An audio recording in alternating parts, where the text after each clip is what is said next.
হরে কৃষ্ণ। শুভ বৈশাখ মাস, শুভ ধর্ম মাস বৈশাখ মাস। আমি সবাইকে যথাযথ স্থানে আমার আন্তরিক প্রীতি, শুভেচ্ছা, ভালোবাসা, অভিনন্দন এবং প্রণাম জানিয়ে আমি আপনাদের সামনে ইউটিউব চ্যানেলে এসেছি শুভ বৈশাখ মাস সম্বন্ধে বিশেষ কিছু আপনাদের ধর্মকথা বলার জন্য। ভয়াবহ কলিযুগের অবস্থা, ভগবানের ভবিষ্যৎবাণী সব পূরণ হতে চলেছে। তাই কলিযুগের শেষ মুহূর্তে দাঁড়িয়ে আমাদের মানব জীবনের, প্রত্যেকের মানব জীবনের সবাই ইন্দ্র তৃপ্তির বাসনার্থে, ইন্দ্র কামনার বাসনার্থে পরিপূর্ণভাবে যুক্ত রয়েছি, কিন্তু আমরা ধর্মকে পিছিয়ে ফেলেছি। তাই কলিযুগের মানুষ ধর্ম মানে না, অমাবস্যা মানে না, পূর্ণিমা মানে না, একাদশী মানে না, কোনো পূজার্চনাও মানে না। নামকা বস্তু বাইরে এক্সটার্নাল জগতে শুধু মানে, ইন্টারনাল জগতে সব পরিপূর্ণভাবে চলে। তাই ধর্ম চলে কি? ধর্ম বলে যারে আমি জানি সে কেবল ছলে, সে ছলে কি পরিপূর্ণ ছল।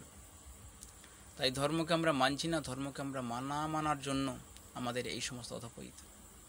তাই বৈশাখ মাসে সবচেয়ে ধর্ম মাস। এই সময় তুলসী জলদান এবং নদী সমুদ্র গিয়ে স্নান করা,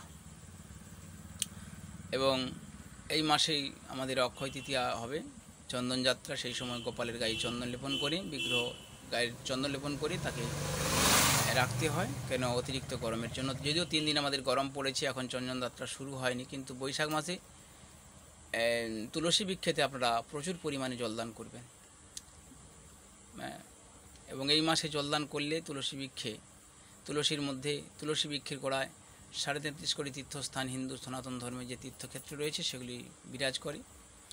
এবং তুলসীর মাটি নিলে 33.5 কোটি তীর্থের মাটি বিদ্যমান বিরাজ করছে। তুলসীর জল ওই মাথায় নিলে মাথা পবিত্র হয়ে ওঠে। আর তুলসীর ঘ্রাণ যদি নেওয়া হয় নাকের মাধ্যমে, তাহলে আমাদের যা কিছু অপ্রয়োজনীয় অংশ এবং সেগুলি আমাদের নষ্ট হয়ে যায়। তাই তুলসী হচ্ছে কৃষ্ণ প্রেয়সী। তুলসী বন্দনায় রয়েছে তুলসী কৃষ্ণ প্রেয়সী। তাই তুলসী মহারানী কৃষ্ণের প্রিয় হয়। তাই তুলসী ছাড়া কৃষ্ণের কোনো কিছু হয় না। সেরকমভাবে তুলসীর সেবা আমাদের প্রত্যেকের কর্তব্য। সে হিন্দু সনাতন ধর্মাবলম্বী যত মানুষ রয়েছে, তুলসীর 64টা গুণ রয়েছে, ভেষজ গুণ। সেই 64টা গুণ জন্য তুলসীকে আজও পর্যন্ত মরুভূমির ধরেও তাকে রাখা হয়, এবং গাড়ি ঘোড়ার মধ্যেও তুলসীকে রাখা হয়। সেই তুলসীর মালা ধারণ করবেন গলাতে, এবং তুলসী জলদান দেবেন। এই বৈশাখ মাসে সাধুগুরু বৈষ্ণবের সেবা দেবেন। এবং যদি বাড়িতে কোনো ধর্মীয় অনুষ্ঠান করতে চান, আমার সঙ্গে যোগাযোগ করবেন। আমার ইউটিউব চ্যানেলের নাম doctor Shantashribas Das RS Bhaktishastri channel. এছাড়া আমার ফোন নাম্বার রয়েছে 8348861730, এবং অপরাটি ফোন নাম্বার রয়েছে 9775 450 649।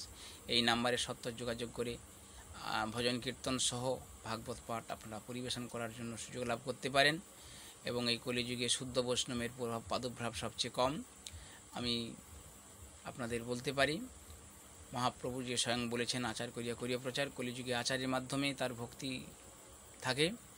তাই আচার প্রচার যদি আচার সেই যে করে, সেই প্রচার করার যোগ্য ব্যক্তি। এবং তাই আপনারা ফের সাবধান হয়ে গুরু গোবিন্দ এবং শুদ্ধ গুরুদেবের, শুদ্ধ ভগবানের ভক্তের সেবা করুন এবং ভক্ত সেবা দেন। দেখবেন আপনাদের পারমার্থিক কল্যাণ ঘটবে। এই বলে আমি আজকে বিদায় নিচ্ছি। আমার ভাষার মধ্যে ভুল পরিলক্ষিত হলে আপনারা নিজগুলো ক্ষমা করবেন।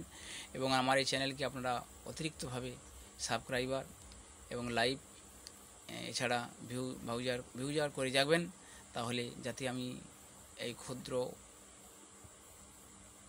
বৈষ্ণবের দাসের অনুদাস হয়ে থাকতে পারি সারা জীবন, আর এইভাবে ভগবানের সেবা করতে পারি। আপনারা আশীর্বাদ করুন যাতে সুন্দরভাবে সারা বিশ্বের দরবারে হিন্দু সনাতন ধর্মী মহাপ্রভুর জীবন কথা এবং কৃষ্ণের জীবন কথা সম্বন্ধে আমি পরিবেশন করতে পারি। হরে কৃষ্ণ কৃষ্ণ কৃষ্ণ হরে হরে, হরে রাম রাম রাম।